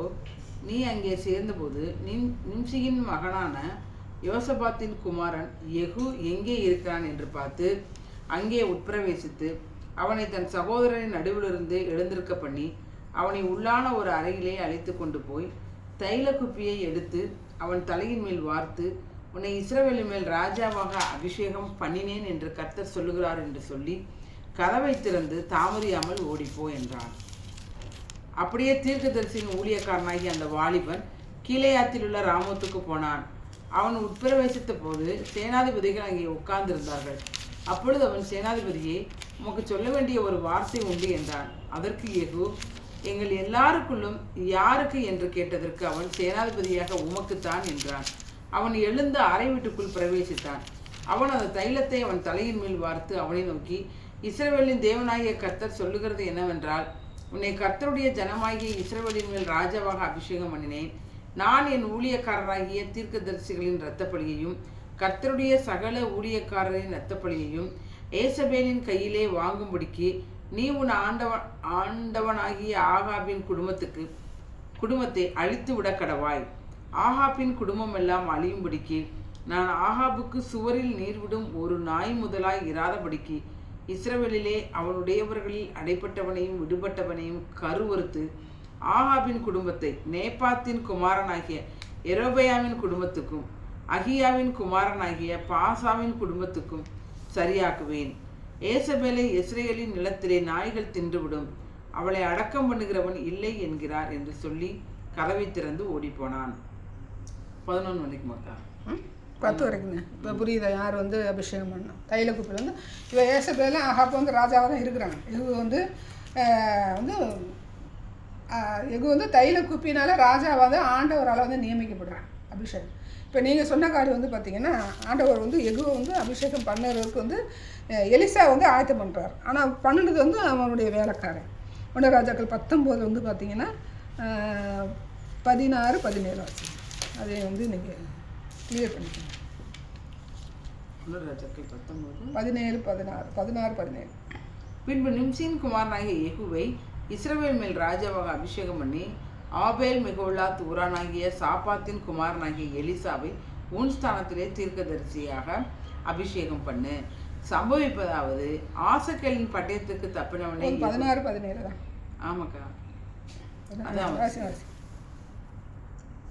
யெகூவின் பட்டயத்துக்கு தப்பினவனை எலிசா கொன்று போடுவான். இப்போ இங்கே கர்த்தர் வந்து சொல்ற எலிசாவை ஆயத்தம் பண்ணி அந்த யெகூவை அபிஷேகம் பண்ணுகிற காரியத்தை இந்த இடத்துல வசிக்கிறோம். ஆனால் எலிசாவுக்கு தன்னுடைய வேலைக்காரனை அனுப்பி என்ன செய்கிறாங்க? யெகூ வந்து அபிஷேகம் பண்ணாங்க. அப்போ யார் கர்த்தர் வந்து கர்த்தருடைய அபிஷேகம் பண்ணப்பட்டவங்க தான் கர்த்தருடைய ராஜா. அப்போ இருக்கும்போது பார்த்தீங்கன்னா அங்கே ஆளுகை செய்கிறது யார்? ஆகாப்பும் ஏசபேல். அப்போ ஆகாப் வந்து சண்டைக்கு போய் சண்டையில் வந்து கர்த்தர் வந்து என்ன செய்கிறாரு? அவனுக்கு வந்து மரணத்தை ஏற்படுத்தி அந்த தீர்க்க தரிசனத்தை நிறைவேற்றார். இப்போ ஏசபேலுக்கு டைரெக்டாக என்ன செய்கிறேன்? யெகூ வந்து போகிறேன். யெகூ போகும்போது அவன் மேலே வந்துட்டு என்ன சொல்கிறான்? சிம்ரியை கொண்டு போட்டவன் நல்லா இருக்கானா அப்படின்னு சொல்லி கேட்கும்போது நமக்கு என்ன, இவங்கிட்ட போய் எதுக்கு நலம் விசாரிக்கிறா அப்படின்னு கேட்குறான். ஆனால் அது என்ன சொல்கிறேன்? கிண்டலும் கேலியுமா சொல்கிறான். அவன் 7 நாள் ராஜாவாக இருந்தேன், அவன் தீ கொளுத்திருச்சேன். நான் வந்து யாருன்னா மகாராணி, அந்த நாட்டுக்கு ராணி. இப்போ அவங்க இருக்கிறாங்க. அபிஷேகம் பண்ணப்பட்டது வந்து அந்த அந்த பையன் வந்து அபிஷேகத்தை ஊற்றும் போதே வேணும் சொல்லி வேறு யார்ட்டையும் சொல்லாதுன்னு சொல்லியிருப்பேன். அப்போ படித்தோமா திரும்ப பார்க்கணும் சொன்னாங்க. நீ வந்து வேறு யார்ட்டையும் சொல்லாத, மற்றபடி நீ சொல்லாத, நான் பார்த்துக்கிறேன்னு சொல்லியிருப்பேன். இவனுக்கு இந்த காரியம் தெரியாது. யாருக்கு தெரியாது? ஏசபேலுக்கோ ஆகாப்புக்கு வந்து கர்த்தர் வந்து இவனை அபிஷேகம் முன்னக்கூட்டி தீர்க்கதரிசனம் சொல்லி அபிஷேகம் பண்ணி வச்சுருக்கிறாரு, இவன் எல்லாத்தையும் கருவு இருப்பான் அப்படின்றது யாருக்கும் தெரியாது. ஆகாப்புக்கும் தெரியாது, ஏசபேலுக்கும் தெரியாது. அப்போ இவன் வரும்போது நானே பெரிய மகாராணியாக இருக்கிறேன், இவன் ஒரு நார்மலான ஒரு படத்தளபதி, அந்த நாட்டில் படத்தளபதியாக இருக்கிறேன், இஸ்ரேல் நாட்டிலையும் படத்தளபதியாக இருக்கிறேன், இவன் வந்து நம்மளை என்ன செய்வேன் அப்படின்னு சொல்லும்போதே இவன் வர்றேன், நம்மளை வந்து இப்படி குன்றுவானா அப்படின்னு வந்துட்டு 7 நாள் ராஜா இந்த சிம்ரி கதை உனக்கு தெரியாதா? அது அப்படி அந்த கேட்குற கேள்விக்கு வந்து ஒரு கிண்டலாக வந்து கேட்குறா. எதுக்கு மையிடுறா? அவனை ஆமாம், அது அப்படி கிடையாது. கண்களை மயிலும் மயிலாம் அப்படி கேட்டு பழகிட்டோம், அப்படி கிடையாது. ஏன்னா அவள் ஒரு ராஜாவுடைய மகாராணி. அவள் எப்போவுமே வந்து தன்னை வந்து அலங்கரித்து தான் வந்து வெளியில் வந்து தங்களை வெளிப்படுத்துவாங்க. மேக்கப் ராஜாவாக இருக்கட்டும் ராணியாக இருக்கட்டும், அந்த ராஜ உடையெல்லாம் தரித்து அவங்களுக்கு வேண்டிய அலங்காரமெல்லாம் பண்ணிட்டு தான் வந்து வெளியில் வந்து செய்வாங்க, அலங்கரிப்பாங்க. அவனை வந்து கவருகிறது. அவளை வந்து கேள்வி பேசுகிறான். அவனை எப்படியா அவள் பெரிய மகாராணியாக இருக்கிறான், இவன் வர்றேன், நம்ம ஆட்களை வச்சு என்ன செஞ்சிடலாம், அவனை கொன்றலாம் அப்படின்னு சொல்லி அந்த வார்த்தை அவள் பேசுகிறான். அப்படி பேசும்போது ஒரு படத்தளபதியை வந்து சரி அவன் வந்து கவர்ச்சியாக அவனை வந்து பண்ணணுங்கிற இந்த இடத்துல வந்து அவசியம் கிடையாது. அதை நம்ம வந்து புரிஞ்சுக்கணும். நம்ம தப்பாகவே நம்ம வந்து அந்த தப்பான கண்ணோட்டத்தில் வேதத்தை எப்படியுமே வாசிக்க கூடாது. அப்போ அவன் வரும்போது சாதாரண தளபதி சொல்லணுன்னா இவன் என்ன சொல்கிறேன், கீழே இருந்து என்ன சொல்கிறேன் அப்படி வாசிங்க. இவளுடைய கட்டளைக்கு தான் என்ன செய்யணும், கீழ்ப்படிவான்னு அவன் நினச்சிட்டு இந்த காரியத்தை வந்து சொல்கிறான். ரைட்டா?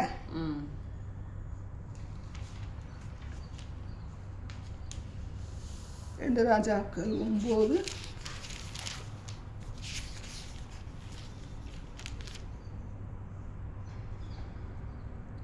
32 வாசிங்க. 32 வாசிங்க.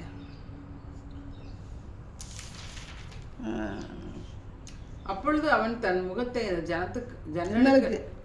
ஜன்னலுக்கு நேராக ஏறெடுத்து என் பட்சத்தில் இருக்கிறது யார் யார் என்று கேட்டதற்கு 2-3 பிரதானிகள் அவனை எட்டி பார்த்தான். இப்போ இவன் வந்து யார், ஆகாப் ராஜாவாக இருக்கிறேன், ஏசபேல் வந்து மகாராணியாக இருக்கிறான். இவன் வந்து இவ கட்டளைக்கு என்ன செய்யணும், இதை சொல்கிறேன், சிம்ரிமான் 7 நாள் அவனுக்கு தீ கொளுத்துற மாதிரி அவனுக்கு தீ கொளுத்துக்கடா அப்படின்னு சொல்கிறதுக்கு அவனுக்கு என்ன பவர் இருக்குது, அதனால தான் அப்படி சொல்கிறான். ஆனால் இவன் என்ன கேட்குறாங்க, அதுக்குள்ளே போகலை, அரண்மனைக்குள்ளே உள்ளேயே போகலை. அங்கேருந்து அவன் ஜன்னல்லேருந்து எட்டி பேசுகிறான். ஜன்னல் இருக்கும்போது இவன் என்ன சொல்கிறான், அந்த ஜன்னல்லேருந்து எட்டி பேசும்போதே எனக்கு பட்சமாக இருக்கிறது யார் அப்படின்னு சொல்லி அவன் கேட்கும்போது அவளுக்கு ஆணை கொடுத்து நிறைவேற்றக்கூடிய ஆட்கள் இருக்குன்னு அவன் நினச்சி பேசுகிறான். ஆனால் அவளுக்கு விரோதமான கர்த்தர் வந்து 2 பேர் நினச்சிட்டாரு, 2-3 பேர் சொல்லி கர்த்தர் இருக்கிறாங்க. அடுத்து வாசிங்க, கீழே தள்ள சொல்கிறாங்க. அப்பொழுது அவன் தன் முகத்தை 33 அப்பொழுது அவன் அவளை கீழே தள்ளுங்கள் என்றான்.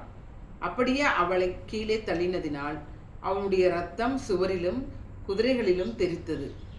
அவன் அவளை மிதித்து கொண்டு உள்ளே போய் புசித்து குடித்த பின்பு, நீங்கள் போய் சபிக்கப்பட்ட அந்த ஸ்திரியை பார்த்து அவளை அடக்கம் பண்ணுங்கள், அவள் ஒரு ராஜகுமாரத்தி என்றான். அவர்கள் அவளை அடக்கம் பண்ண போகிற போது அவளுடைய தலையொட்டையும் கால்களையும் உள்ளங்கைகளையுமே அல்லாமல் வேறொன்றையும் காணவில்லை. ஆகையால் அவர்கள் திரும்ப வந்து அவனுக்கு அறிவித்தார்கள். அப்பொழுது அவன், இது கர்த்தர் திஸ்பியனாகிய எலியா என்னும் தம்முடைய ஊழியக்காரனை கொண்டு சொன்ன வார்த்தை, எஸ்ரேலின் நிலத்திலே நாய்கள் எசபேலின் மாம்சத்தை தின்னும் என்றும், இன்னது எசபேல் என்று சொல்லக்கூடாதபடிக்கு எசபேலின் பிரேதம் இஸ்ரேலின் நிலத்திலே வயல்வெளியின் மேல் போடும் எருவை போல் ஆகும் என்றும் சொன்னாரே என்றான். முடிச்சிட்டிங்களா? அப்போ கர்த்தர் வந்து அங்கே 2-3 பேர் வச்சிருக்கிறாரு. தள்ளினோடனே ஆண்டவர் இந்த தீர்க்க தரிசனம் வந்து கடைசி வரைக்கும் அவன் வந்து மனம் திரும்ப யார், ஏசபேல். அப்போ திரும்பாத பட்சத்தில் கர்த்தர் என்ன செய்கிறாரு, இப்படிப்பட்ட காரியங்களை செய்ய கர்த்தர் வந்து நிறைவேற்றுகிற தேவனாக இருக்கிறார். அப்படியும் கூட அவர் சொல்ல மாதிரி எகுஸ்ல இவள் ராஜகுமாரத்தி, அவள் பாவம் பண்ணுனா அதில் ஒரு கர்த்தர் இறக்கம் பாராட்டு, இவள் ராஜகுமாரத்தி, இவளை கொண்டு செய்யுங்க, கல்லறையில் அடக்கம் பண்ணு. இதுதான் கர்த்தருடைய ஒரு இறக்கம். அவனாக பேசுகிறேன். எப்போவுமே கர்த்தர் வந்து காரியத்தை வந்து வெளிப்படுத்துகிறான்னா அவன் எகு வந்து இறக்கம் உள்ளவன், அதனால தான் இப்படி பண்ணினான்னு கிடையாது. கர்த்தர் வந்து அங்கே இறக்கம் பாராட்டினால்தான் அங்கே ஒரு காரியம் வார்த்தை வந்து வெளிப்படும். அப்போ சொல்லி தான் சில கல்லறையில் வந்து சேர்க்குறான். அப்படி சேர்க்கும்போது அந்த தீர்க்க தரிசனம் நிறைவேறுது. எல்லாமே எல்லாத்தையும் திட்டு வேறு எலும்புக்கு அந்த எலும்பு கொண்டு செய்கிறாங்கன்னா கல்லறையில் வந்து சேர்க்குறாங்க. அப்போ இந்த நம்ம வந்து பார்க்கும்போது பார்த்திங்கன்னா இஸ்ரவேலின் பர்வதங்களுக்கு எதிரான தீர்க்க தரிசனத்தில் வந்து பார்த்திங்கன்னா எப்படிப்பட்ட பாவங்கள் அங்கே உள்ளே இருந்துச்சு, கர்த்தர் வந்து எதற்காக அந்த தீர்க்க தரிசனம் சொன்னார், அந்த காலங்களிலே கர்த்தர் செய்கிறார், அதற்குரிய நியாயத்தை ஏற்படுத்துகிறார், செய்துக்கிட்டே வருகிற தேவன் அப்படிங்கிற நம்ம வந்து பார்த்துக்கிட்டே வரோம். அட் அ டைம் என்ன நடக்குது, கர்த்தர் வந்து நியாயத்தீர்ப்பு கொடுத்துக்கிட்டே வர்றாரு. அப்படி கொடுத்துமே கர்த்தர் வந்து சில கடைசியில் ஒரு 70 வருஷம் எத்தனையோ வருஷங்கள் வந்து எழுதி குறித்து வைக்க நினச்சி எத்தனையோ தடவை வந்து பார்த்திங்கன்னா அந்த இஸ்ரவேல் பட்டணம் வந்து அழிக்கப்பட்டு ஒன்றும் இல்லாமல் ஆகி 1948 ஆபிரகாமின் வாக்குத்தத்தத்தை கர்த்தர் நினைவு கூர்ந்து மறக்காத தேவன் நினைச்சாருன்னா 1948 ஒரு சிறிய பகுதி வந்து ஒரு இஸ்ரவேல் நாடு அறிவிச்சு இன்றைக்கி அந்த இஸ்ரவேல் நாடு வந்து சரி பிரகடனப்படுத்தி அதுக்குரிய பிரமாண பத்திரத்தோடு நினைச்சாங்க இன்றைக்கி வந்து ஆளுகை செய்யக்கூடிய கர்த்தர் இறக்கம் பாராட்டுகிறது. அப்போ இவ்வளோ தூரம் செஞ்சுருக்கிறாரு. ஆனால் அங்கே என்ன இல்லை, இஸ்ரவேலுடைய மனம் திரும்புதல் இல்லை, இயேசுவை என்ன செய்யறவங்க வந்து ஏற்றுக்கொள்ளவில்லை. அப்போ அதுக்காக நம்ம என்ன செய்யணும், ஜபந்தான் பண்ண முடியும். அவங்களுடைய இவ்வளோ கஷ்டப்பட்டு வந்துட்டாங்க, ஒரு நாட்டை சுதந்திரமாக ஏற்றுக்கிட்டாங்க. ஆனால் இஸ்ரவேலுக்கு ரட்சிப்பு இன்னும் வரல. ரட்சிப்பெல்லாம் ரட்சிக்கப்படுறாங்க. இதோ கோத்திரத்தில் இருக்கிறவங்க அந்த கோத்திரத்தில் இருக்கிற ஒவ்வொரு விரல் விட்டு என்ற மாதிரி. இப்போ நம்ம சொன்ன நான் ஒரு கோத்திரத்துலேருந்து நீங்கள் ஒரு கோத்திரத்துலேருந்து அவங்க ஒரு கோத்திரத்துலேருந்து விரல் விட்டு எண்ணக்கூடிய ஆனால் அந்த கோத்திரம் முழு என்ன செய்யணும், ரசிக்கப்படணும். அப்படி தானே ஒருத்தரை வந்து ரசித்தியா நானும் என் வீட்டாரும் கர்த்தரையே சேவிப்போம் வசனம் இருக்குதா, நீயும் உன் வீட்டாரும் ரட்சிக்கப்படுவீர்கள்னு சொல்லி பவுல் சொல்கிறாரா. ஒரு குழம்பும் பின் வைக்கப்படுவதில்லைன்னு சொல்லி சொல்கிறாரு. அங்கே எங்கே இருக்குது காரியங்கள் இருக்குது. அப்போ அந்த வாக்குத்தத்தத்தை பிடிச்சி நம்ம என்ன செய்யணும், ஜபம் பண்ணணும். அப்போ நமக்கு இஸ்ரவேலுக்கு ஒரு ரட்சிப்பை கட்டளையிடுகிற தேவன் நம்மளுடைய கோத்திரத்துக்கும் நம்முடைய இனஜன பந்துக்களுக்கு அண்டை அயலாருக்கு நம்முடைய நண்பர்களுக்கு நம்முடைய தேசத்துக்கு நம்முடைய நாட்டுன்னு இருக்கிற பட்டணத்துக்கு எல்லாத்துக்கும் கற்று வந்து அனுகூலம் பண்ணணும். இது யாரால முடியும், அவரால் முடியும். அப்போ நம்ம என்ன எப்படி நம்ம ஜபம் பண்ணணும்னா அவருடைய சிங்காசனத்தை அசைத்து ஜபம் பண்ணணும். வசனம் இருக்கு, அவருடைய சிங்காசனத்தை அசைத்து ஜெபம் பண்ணணும். அந்த வசனத்தை பார்த்துறோமா?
கிடைக்கல, பார்த்து சொல்கிறேன். நான் இப்போ பார்த்து சொல்கிறேன். இதில் வரல.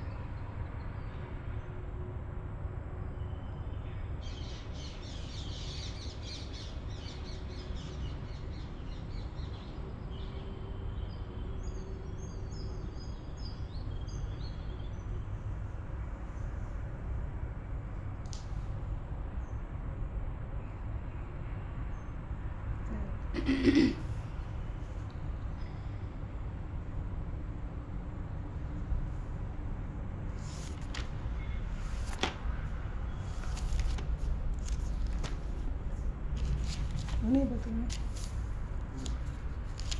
மணி டைம் 50 நிமிஷம்.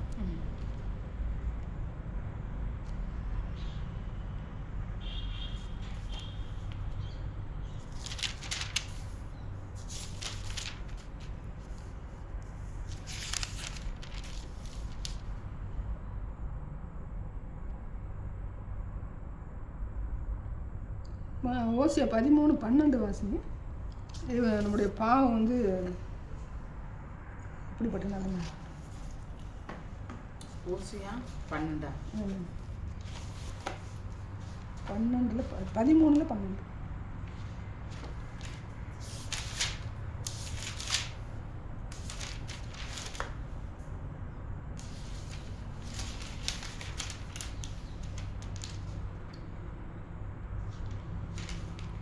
எப்பிராயிமின் அக்கிரமம் கட்டி வைத்திருக்கிறது, அவன் பாவம் பத்திரப்படுத்தப்பட்டிருக்கிறது.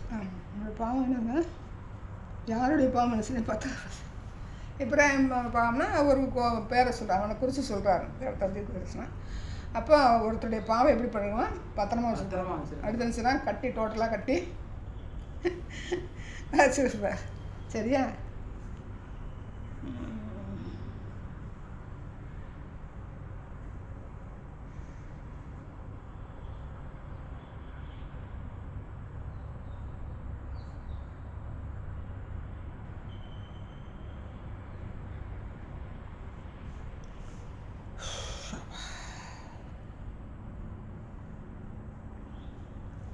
இங்கே கரெக்டாக வரும்.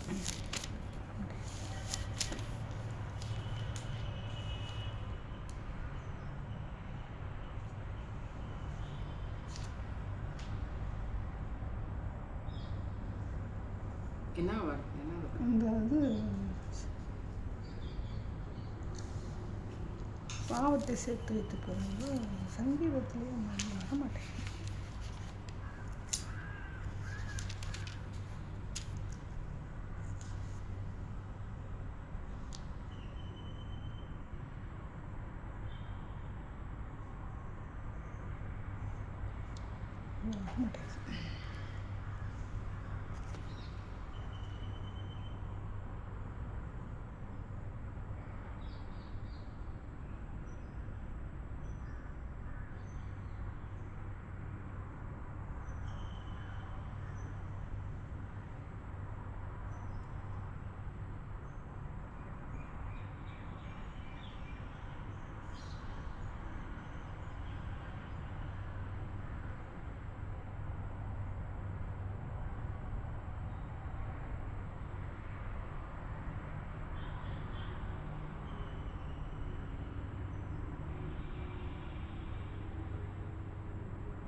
சரி பார்த்து சொல்கிறேன்.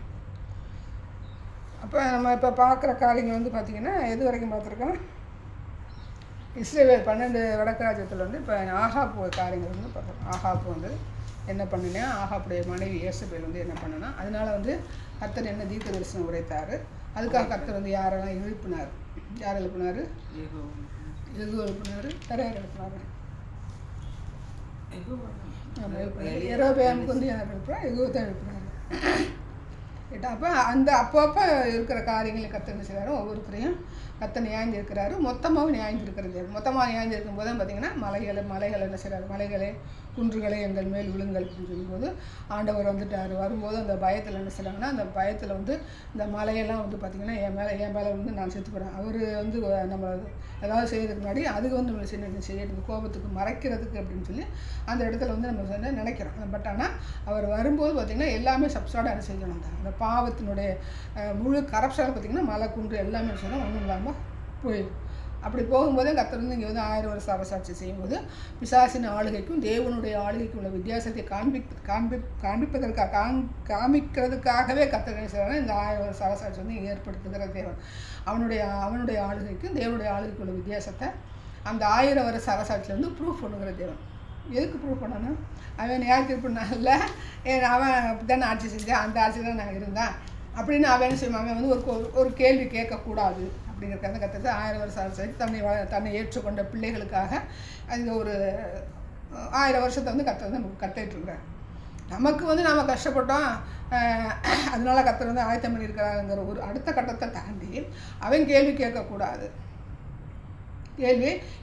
மோடி ஆட்சிக்கு என்னுடைய ஆட்சிக்கு வித்தியாசத்தை பாரு, ட்ரம்ப் ஆட்சிக்கு என்னுடைய ஆட்சிக்கும் வித்தியாசத்தை பாரு, புடின் ஆட்சிக்கு என்னுடைய ஆட்சிக்கும் வித்தியாசத்தை பாருன்னு எல்லாருக்கும் வித்தியாசத்தை காண்பிக்க முடியாது 1000 வருஷ அரசாட்சி திட்டம் பண்ணி வைத்திருக்கிறார். சிலர் வந்து இல்லைன்னு சொல்கிறாங்க, சிலர் இல்லை. நமக்கு வசனத்தை வந்து ப்ரூவ் பண்ணல. கர்த்தர் வந்து எதுவுமே வந்து பார்த்திங்கன்னா வேதத்தில் படிக்கும்போது இது இப்படிப்பட்ட காரியங்களை டெஃபினட்டாக வச்சுருப்பாரு. இது இந்த பாவ நியாய தீர்ப்பு, அடுத்து வந்து தீர்க்க தரிசனம் நிறைவேற்றுற காரியம், நிறைவேறாத தீர்க்க தரிசனம் இருக்குது, இன்னும் இருக்குது. நிறைவேறின தீர்க்க தரிசனம், நிறைவேறாத தீர்க்க தரிசனம். சரி, நிறைவேறின தீர்க்க தரிசனமே என்ன, நிறைவேறாத காரியங்களை ஒரு தீர்க்க தரிசனக்குள்ளே பொதிந்து கிடக்கும் நம்ம பார்க்கும்போது. இந்த காரியங்கள் நமக்கு தெளிவாக கற்றுக்க வச்சுருக்கிறார். ஆனால் ஒரு பரலோகத்து காரியத்துக்கோ ஒரு நித்திய காரியத்துக்கோ இல்லை ஆண்டவருடைய 1000 வருஷ அரசாட்சி, நான் வந்து அநேக வாசஸ்தலங்களை வந்து ஏற்படுத்தியிருக்கிறேன், நரகம் எப்படி இருக்கும், நரகம் ஒன்று உண்டு, நரகத்தில் அவியாமல் இருக்கும், இருளாக இருக்கும், புழுக்கள் இருக்கும், அப்படிலாம் நம்ம வந்து வேதத்தில் சொல்லப்பட்டிருந்தாலும் அது எங்கே இருக்கும், அதோடைய என்ன செய்வது, அதோடைய அகோரம் எப்படிப்பட்டதாக இருக்கும், அதை வந்து கொஞ்சம் தான் கூட சொல்லியிருக்கிறார். எப்படிப்பட்டதாக இருக்குன்னா அக்கினி கடல் அப்படிங்கிறார். நம்ம அக்கினி கடல்னு சொன்னோம்னா நம்ம இந்த எரிமலை அப்படின்னு சொல்லி நினைக்கிறோம். உலகம் ஃபுல்லாகவே எரிமலையாக இருந்தால் எப்படி இருக்கும்? அது அந்த மாதிரி விஷயம் யாருமே நம்மளே நினச்சாலுமே சில நேரங்கள் சொன்னேன், ஆமாம் இருக்குது, நான் என்ன செய்ய, இது பாவத்தை பண்ணிட்டேன், போயிட்டு போகிறேன் அப்படிங்கிற ஒரு தினம் விட்டு வந்து பார்த்திங்கன்னா அது பிசாசினுடைய குணம், அந்த எண்ணம் இருக்கும்போது. அப்போ அந்த பயம் வந்து எப்போ கர்த்தருக்கு பயப்படுகிற பயம் இருக்கும்போது ஆஹா அது அக்கினி கடல் இருக்குன்னு சொல்லும். ஆனால் நான் பாவம் செய்யும்போது என்னன்னா அது பாவத்தில் வந்து நான் விரும்பி பண்ணும்போது சில சரி இப்போ என்ன இந்த இதை செஞ்சுட்டு நம்ம போய் அக்கினி கடலுக்கு இருந்துட்டு போகணும். அப்போ அதனுடைய அகோரத்தை கர்த்தர் மறைக்க வைத்திருக்கிற தேவன், உணர்வு கொடுக்கல கர்த்தர். இப்போ நமக்குமே வந்து பார்த்திங்கன்னா டோட்டலாக நரகம் இருக்குது அப்படின்னாலும் அந்த அகோரத்தை நமக்கு வெளிப்படுத்தலை. அதே மாதிரி பரலோக ராஜ்யம் வந்து டோட்டலாக வந்து இப்படிப்பட்டலாம் இருக்குது, அங்கே தரையெல்லாம் தங்கமாக இருக்குதா, நம்ம எதுக்குலாம் இதெல்லாம் போட்டுக்கிறணும், சோரெல்லாம் பார்த்திங்கன்னா என்ன இருக்குது, இது 12 கற்கள் எதுவும் பார்த்ததே இல்லை, அதுலேயே கட்டப்பட்டிருக்குதான். அங்கே கரண்ட்டே கிடையாது, இங்கே கரண்ட்டு கட்டு வருது, அங்கே வந்து சூரியனும் கிடையாது, ஆனால் அவருடைய பிரசன்னம், அவருடைய ஒளி, அவருடைய மகிமை, அதனால நம்ம சொல்லப்பட்டிருப்போம். நமக்கு கண்ணீர் கிடையாது, கவலை கிடையாது, நோய் கிடையாது, நொடி கிடையாது, போலீஸ் கிடையாது, எந்த ஒரு தொல்லையும் கிடையாது அப்படியே நம்ம படிக்கிறோம். ஆனால் நம்ம அனுபவிக்க முடியுதா? சரி, ஏதோ ஒரு நல்ல இடம் நம்ம அப்படி நம்ம நினைக்கிறோம். அப்போ அதனுடைய காரியங்கள் கர்த்தர் சரி வெளிப்படுத்தாத தேவன். அப்போ நம்மளால் முடிஞ்ச வரைக்கும் நம்மளுடைய அறிவுக்கு கர்த்தர் பேசும்போது இப்படிப்பட்ட காரியங்கள் இருக்குன்னு சொல்லும்போது அதுக்கு வரையறை கர்த்தர் சில வைக்கல. அப்போ நம்ம அறிவுக்கு எட்டாத காரியங்கள் ஒரு காரியத்துக்கு ஒரு வேதத்தில் வந்து எங்கே இருக்குது 1000 வருஷம் அரசாட்சி, இதில் இருக்குன்றீங்க உறுதியாக எங்கே சொல்லியிருக்கிறாரு அப்படின்னு கேள்வி கேட்பாங்க. அப்போ இதையெல்லாம் கர்த்தர் உறுதி ஒரு வட்டத்துக்குள்ளே வைக்கல. ஏன்னா அவ்வளோ பெரிய, இப்போ நம்ம ஒரு உலகத்துலேருந்து இருக்க போகிறோமா, அநேக உலகங்கள் முன்னாடி எபிரேயத்தில் வருது. அப்போ நம்ம ஒரு உலகத்தில் இருக்க போகிறோமா, நம்மளுடைய ஸ்தலம் எது, அவனுடைய என்ன சொல்கிறது, அவனுடைய நரகத்தில் வந்து யார் போவா, இதெல்லாம் வந்து பார்த்திங்கன்னா ஒரு வரையறைக்கு உட்படாத காரியங்களை கர்த்தர் தான் வச்சுருக்கிறார். அப்போ அதுவும் அங்கேயும் என்ன செய்ய, வரையறைக்கு உட்படாத காரியம் தான், வரையறைக்கு உட்படாத காரியம். இப்போ நமக்கு வந்து ட்ரெயினில் ஏறுறேன், ஃப்ளைட்டில் ஏறுறேம்மா, கப்பலில் ஏறுறேன், நீங்கள் ஏறினீங்களா, நான் ஏறியிருக்கேன். அப்படி ஏறும்போது நம்ம எப்படி போகிறோம், அங்கே ஒரு இன்ஜினியர் ஓட்டுறாரு, ஒரு செயல் சொல்லுவாங்க, இதில் வந்து நீங்கள் இந்த இன்ஜின் வருது, இதில் நாங்கள் பெட்ரோல் ஊற்றுறோம், இந்த டீசல் ஊற்றுறோம், இது வந்து சுற்றுது, நம்ம போகிறோம், இந்த தண்டவாளத்தில் போகிறோம், அவன் கண்டுபிடிச்சா இவன் கண்டுபிடிச்சா அப்படிலாம் பார்க்கும்போது இந்த 2 தண்டவாளத்தில் எப்படி போகுது, எவன் கண்டுபிடிச்சா, இந்த புவியீர்ப்பு விசை எங்கே வருது, ஐசக் நியூட்டன் வந்து ஆப்பிள் போட்டாரா, இங்கேருந்து கீழே விழுந்தது பார்த்தாரு. அப்போ பூமியில் வந்து ஒரு புவியீர்ப்பு விசை இருக்குது, ஒரு சக்தி இருக்குது, ஒரு பொருளை வந்து இழுக்கக்கூடிய சக்தி இருக்குது. ரைட் சகோதரர் பார்த்தாங்க, மேலே வந்து ஒரு குறிப்பிட்ட இடத்துல வந்து பார்த்திங்கன்னா புவியீர்ப்பு சக்தி, பூமி வந்து இழுத்துக்கிறேன், அதுக்கு மேலே இழுக்காது, அதுக்கு மேலே போய்ட்டு நம்ம வந்து பறந்துடலாம். இப்போ இந்த புவியீர்ப்பு விசை, இதுக்கு மேலே பறந்து போகக்கூடிய ஒரு நிலை, இதெல்லாம் யார் படைச்சது, இது எப்படி நடக்குது தெரியாது. அப்போ எல்லாத்துக்கும் கர்த்தர் வந்து ஒரு குறிப்பிட்ட ஒரு வரையறைக்குள்ள வர்றதுக்கு முன்னாடி அதுக்கு ஒரு வரையறை இல்லாத ஒரு காரியம். இது வந்து நம்மளால் அறிவுக்கு எட்டாத செயல், அங்கேயும் அறிவுக்கு எட்டாத செயல் இருந்து இருக்குதோ கர்த்தர் வந்து ஃபுல்லாக வெளிப்படுத்துவார். நம்ம போய் தான் பார்க்க முடியும். சரியா, முடிஞ்சிச்சா சரி, ஆஹா அப்போ முடிச்சுக்கிடுவான். அடுத்து வந்து ராஜாக்கள் வந்து பார்த்தோம். 2 நிமிஷம் எப்போ அப்போ அதுக்கு அடுத்து போனோமா, அப்புறம் அங்கே எடுத்துக்கிட்டே போவோம். ஆகாப்பு நிறையா காரியங்கள் நமக்கு வந்து இந்த தீர்க்க தரிசனம் நிறையா காரியங்கள் நிறையா இருக்குது. நம்ம ராஜாக்கள் போகும்போது மனசனை கிளியர் கட்ட பார்க்குறோம்.